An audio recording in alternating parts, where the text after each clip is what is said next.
Baik, Assalamualaikum warahmatullahi wabarakatuh. Di sini saya dari kelompok 9B akan mempresentasikan materi supervisi pendidikan. Next. Baik, di sini ada dua anggota kelompok 9B. Yang pertama, saya sendiri. Perkenalkan, nama saya Muhammad Rizky Fadilah dengan 2311104. Dan rekan saya, Yolda Hamda, 2302020. Next.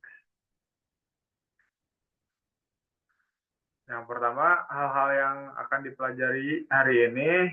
Yang pertama, pengertian supervisi pendidikan. Yang kedua, definisi supervisi pendidikan menurut para ahli. Yang ketiga, tujuan supervisi pendidikan. Yang keempat, fungsi dan peran supervisi pendidikan. Yang kelima, pelaksanaan supervisi. Yang keenam, guru dan supervisor dalam pendidikan.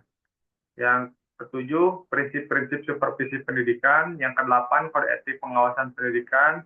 Yang kesembilan, pedoman dalam supervisi pendidikan. Yang kesepuluh, metode dan teknik supervisi pendidikan. Yang kesebelas, teknik-teknik supervisi pendidikan. 12, penerapan teknik-teknik supervisi pendidikan. Next. Nah, next. Apa itu supervisi pendidikan? Supervisi dalam konteks pendidikan sering disamakan dengan pengawasan, bagaimana diartikan oleh S. Bojo Wasito dalam WJS Poerwadarmito 1972. Secara etimologi, supervisi berasal dari kata super yang berarti lebih tinggi dalam posisi atau keunggulan, dan vision yang merujuk pada kemampuan melihat sesuatu dengan ketajaman mental atau wawasan ke depan. Webster New Dictionary 1991. Supervisor memiliki kedudukan lebih tinggi karena diharapkan memiliki pengalaman, pendidikan, dan kepribadian yang lebih unggul sehingga mampu melakukan pengawasan dan pembinaan secara efektif terhadap individu yang disupervisi. Next, ada definisi supervisi menurut para ahli.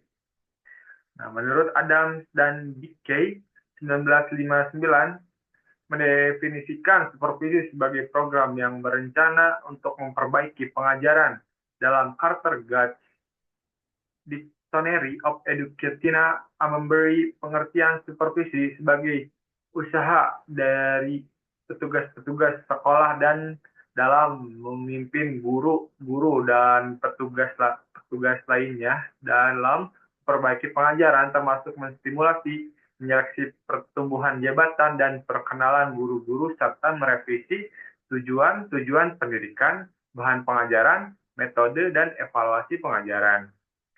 Yang kedua, menurut MC Nerney 1951, yang melihat supervisi itu sebagai suatu prosedur memberi arah serta mengadakan penilaian secara kritis terhadap proses pengajaran. Yang ketiga, ada Bruton dan Buckner 1955 mengemukakan pandangan lain yang melihat supervisi dari segi perubahan sosial yang berpengaruh terhadap peserta didik. Menurut mereka, supervisi adalah suatu teknis pelayanan yang tujuan utamanya mempelajari secara bersama-sama faktor-faktor yang mempengaruhi pertumbuhan dan perkembangan anak. Next. Ada tujuan supervisi pendidikan. Tujuan-tujuan yang lebih terperinci dalam rangka kegiatan supervisi dikemukakan oleh Thomas H. Briggs dalam bukunya Improving Instruction sebagai berikut. Mengintegrasikan anggota staf dan mengkoordinasikan kerjaannya. Yang kedua, ada menjamin agar semua guru menyadari dan memahami masalah dan tantangan sekolah. Yang ketiga, ada mengembangkan moral kerja dan moral kelompok. Yang keempat, ada mengembangkan prinsip-prinsip umum tersebut di dalam semua kegiatan pendidikan mengajar. Yang kelima, ada memecahkan soal-soal yang berhubungan dengan pendidikan, menumpuk implikasi alternatif yang dipilih. Next. Ada fungsi-fungsi supervisi pendidikan. Yang pertama, ada fungsi penelitian. Untuk memperoleh gambaran yang jelas dan objektif, maka perlu diadakan penelitian terhadap situasi dan kondisi tertentu. Yang kedua, ada fungsi penilaian, memantau pelaksanaan pembelajaran di kelas dan memberikan umpan baik balik yang konstruktif. Yang ketiga ada fungsi perbaikan. Berdasarkan hasil penilaian tersebut, langkah-langkah yang dapat diambil adalah mengidentifikasi aspek-aspek negatif, yaitu kekurangan, kelemahan, atau kemandegan. Mengklasifikasi aspek-aspek negatif itu mana yang serius dan mana yang sederhana, dan melakukan perbaikan menurut prioritas. Yang keempat ada fungsi peningkatan. Upaya perbaikan merupakan proses yang berkesinambungan yang dilakukan terus-menerus. Supervisi pendidikan menjunjung praktek continuous quality improvement atau CQI. Dalam proses ini diusahakan agar kondisi yang telah memuaskan itu supaya dipertahankan, bahkan lebih ditingkatkan lagi. Next ada model pelaksanaan supervisi. Yang pertama ada model manajemen saintifik. Model ini berfokus pada pendekatan otoriter di mana supervisi dilakukan dengan cara mencari kesalahan dan mengkoreksi perilaku guru. Pada masa penjajahan Belanda, supervisi dilakukan dengan inspeksi administratif untuk menilai disiplin guru, dengan pengawasan bertindak sebagai otoritas yang hanya mengoreksi tanpa memberi ruang untuk perkembangan positif. Yang kedua ada model supervisi aristik. Model ini lebih menekankan pada hubungan interpersonal yang manusiawi antara supervisor dan guru. Pendekatan ini mengutamakan mendengarkan, memahami kebutuhan guru, serta menciptakan hubungan yang saling percaya dan menghormati. Tujuannya adalah menciptakan lingkungan yang mendukung agar guru merasa aman dan termotivasi untuk berkembang. Yang ketiga ada model supervisi klinis model. Nah, jadi model ini berfokus pada peningkatan keterampilan mengajar melalui observasi langsung di kelas. Supervisi dilakukan dalam siklus sistematis yang meliputi perencanaan, pengamatan, dan analisis kerja mengajar guru.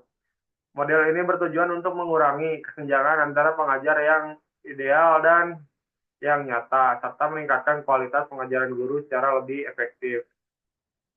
Next, ada peran supervisor dalam supervisi pendidikan. Yang pertama, untuk membina, memberikan bimbingan, arahan, dan dukungan kepada guru, meningkatkan kualitas pembelajaran. Yang kedua, ada pengawas. Jadi pengawas ini memantau pelaksanaan pembelajaran di kelas dan memberikan umpan balik yang konstruktif. Yang ketiga, ada motivator, mendorong guru untuk terus berinovasi dan mengembangkan diri secara profesional. Yang keempat, ada fasilitator, menyediakan sumber daya dan pelatihan yang dibutuhkan guru untuk meningkatkan kualitas pembelajaran. Next akan dilanjutkan oleh rekan saya.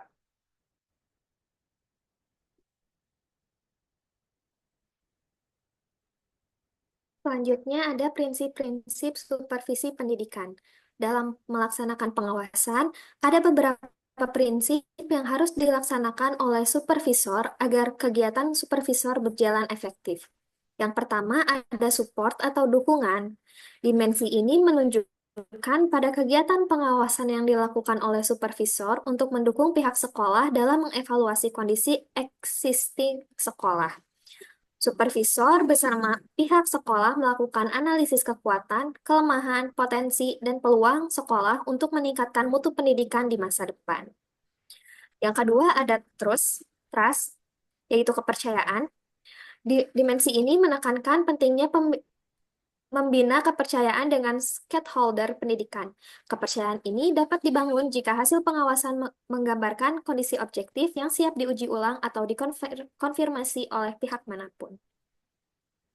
Next. Yang ketiga ada challenge atau tantangan. Dimensi ini berfokus pada pemberian tantangan kepada stakeholder pendidikan untuk pengembangan sekolah.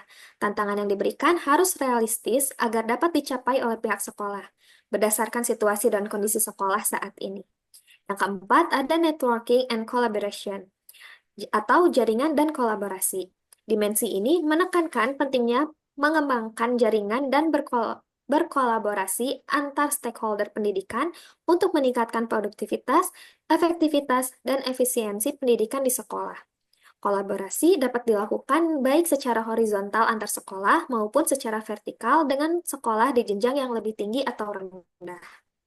Next.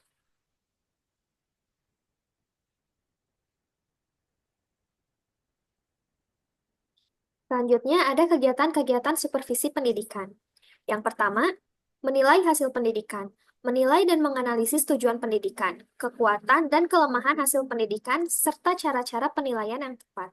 Yang kedua, mempelajari situasi mengajar belajar. Mempelajari metode pengajaran, alat pembelajaran, perlengkapan, lingkungan belajar, serta faktor-faktor yang mempengaruhi guru dan siswa seperti motivasi dan kebiasaan belajar. Yang ketiga, memperbaiki situasi mengajar atau belajar. Memperbaiki pedoman pengajaran, bahan instruksional, alat pembelajaran, serta kinerja guru menggunakan teknik supervisi yang tepat. Yang keempat, menilai sasaran, metode, dan hasil supervisi. Menilai teknik evaluasi yang digunakan, hasil program supervisi, dan kinerja individu yang disupervisi.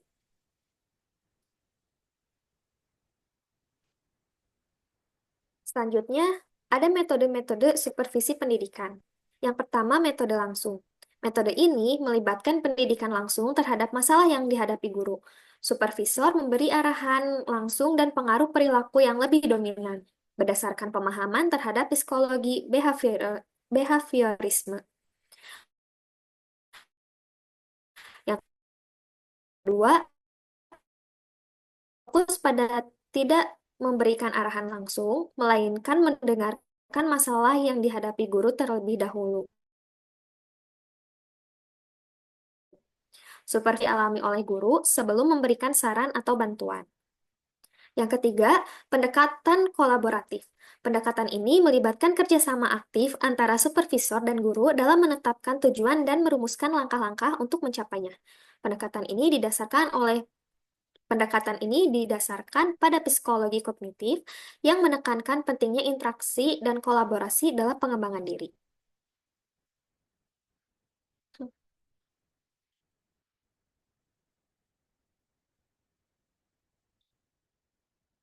Selanjutnya, ada teknik-teknik supervisi pendidikan. Yang pertama, ada teknik yang bersifat individual. Kunjungan kelas atau observasi kelas, seperti supervisor mengunjungi kelas untuk mengamati cara guru mengajar dan memperoleh data tentang kondisi kelas. Selain itu, percakapan pribadi atau individual conference, supervisor bekerja langsung dengan guru untuk membantu memecahkan masalah pribadi atau profesional yang dihadapi. Intervisitasi, guru saling mengunjungi kelas guru lain untuk berbagi pengalaman dan praktik terbaik. Selanjutnya, self-evaluation checklist. Guru melakukan evaluasi diri untuk melihat sejauh mana mereka dapat menyajikan bahan pelajaran dengan efektif.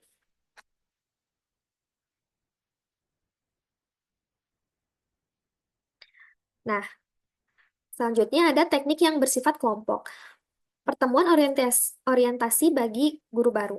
Seperti menyediakan platform bagi guru baru untuk mendapatkan pengenalan mengenai budaya sekolah dan prosedur pengajaran. Rapat guru, diskusi kelompok di antara guru untuk berbagi pengalaman dan memecahkan masalah bersama. Tukar menukar pengalaman. Yaitu forum di mana guru saling berbagi pengalaman mengajar. Selanjutnya, lokakarya, diskusi panel, seminar, simposium, kegiatan kelompok untuk mendiskusikan metode pengajaran baru, berbagi ilmu, dan meningkatkan keterampilan guru.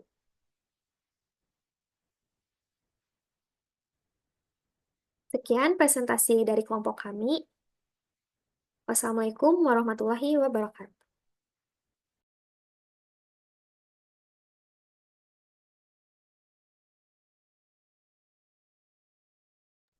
Ki, berapa menit lagi? Oh, 2 menit lagi ya? Ya, beres. Makasih, Ki. Makasih, Ki.